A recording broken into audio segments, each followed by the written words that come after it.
we are here to present you about the email spam detection. So first, what's the spam? So spam is generally unwanted or irrelevant emails often sent to advertise or harm. Basically, these are sending large messages to our email boxes. So why it causes a problem? Because it's inconvenience and security risk also, and even server loading. Coming to the inconvenience, like it fills up boxes with content that we don't need. That unnecessary mails may come to your mail, mostly which don't have any content or anything. Next one is security risk. So it can contain scams, phishing or any other threats. Next is server loading. That means adds extra works for email systems, making them slower. So there's the basic goals of spam detection is improve user experience, enhance security and resource efficiency. Improve security is quite opposite to the previous one. Like it keeps the inboxes clean and free from the content that we don't need, also from any other harmful mails. Next one is enhance security. It's protect users scams and from other threats. Next is from resource efficiency. So it generally reduces the waste of data and it cleans up the space that we don't need.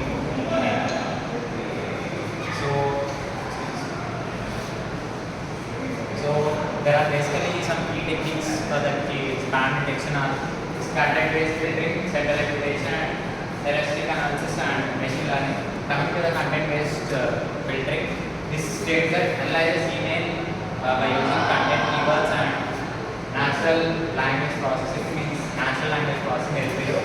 Coming to the keyword analysis, what it does. So basically in emails we will find some new words like when, click here or etc. Some of those words. So basically these keywords, by spotting these words, the system can easily quickly identify and filter out those keywords and send them into the spam. Next is natural language processing. So coming to this, firstly the developers of email have developed a separate language to email. Any other language which is irrelevant to email, that's considered as spam. So this allows the system to catch more spam that may not be obvious keywords, but similar keywords is spam based on its written. So based on the way it's written, it's sent into the spam. So coming to the next one is sender reputation. So this basically checks the sender is on blacklist and checks it and based on the reputation score. Coming to this blacklist, what this blacklist does is this. First sender, the system checks the sender's IP address. If it is on the blacklist, then if the sender is on the blacklist, the email is likely to be marked as spam. So generally, first some mails are classified into the blacklist. So first, when the email is sent to our inbox, this system likely sends the IP address of the mail to that. It checks whether it's in blacklist or not. If it's on blacklist, then it says that it's marked as spam. Next is reputation score. So based on the past behavior of the emails, the reputation score is given. If the reputation score is high, then it says that it's a trusted. If the reputation score is low, then it's classified into spam. So now Akshay will explain the other. So as we see, there are questions and I have explained in Surya, and the third one is heuristic analysis. It uses rules and scoring to identify common and characters. In heuristic analysis, there is two types. First one is rules-based approach. In this rules-based approach, we will be having some rules. Based on the rules, we will be deciding if the mail is spam or distributed. First one, what it is. This method uses specific rules to identify spam emails based on common patterns. Here are some examples: excessive exclamation points, such as here you can see congratulations. After that, we have many exclamation marks. This can be the sign of spam email. And there are other examples such as all caps are text. Here you can see it is clicked here now. Here everything is capital letters. So it may be a sign of spam emails. As well as poor grammar. In spam emails, they will be maintaining poor grammar. So we can identify spam emails based on rules, and in heuristic analysis, the second type is scoring system. Based on the rules, we will be calculating the score of email. So what it does is, each email is given a spam score based on the rules calculated by our process, and we will be having a threshold which will be deciding the mail is legitimate or spam. So if the more the mail is more the spam, the more spam score it has. So how can we identify? We can, if the spam score is higher than threshold, then it is spam mail.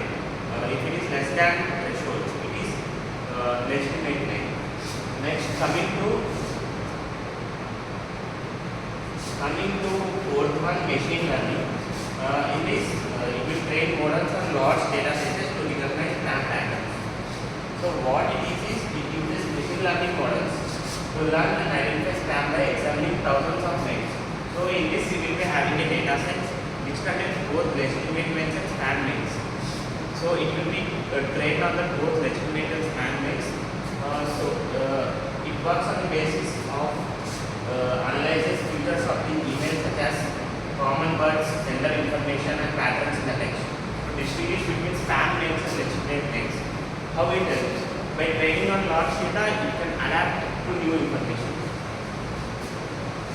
For example, if we have any new data set, new mail adding into the data set, based on the previous information it had on the data set, it will be deciding the mail is spam or legitimate.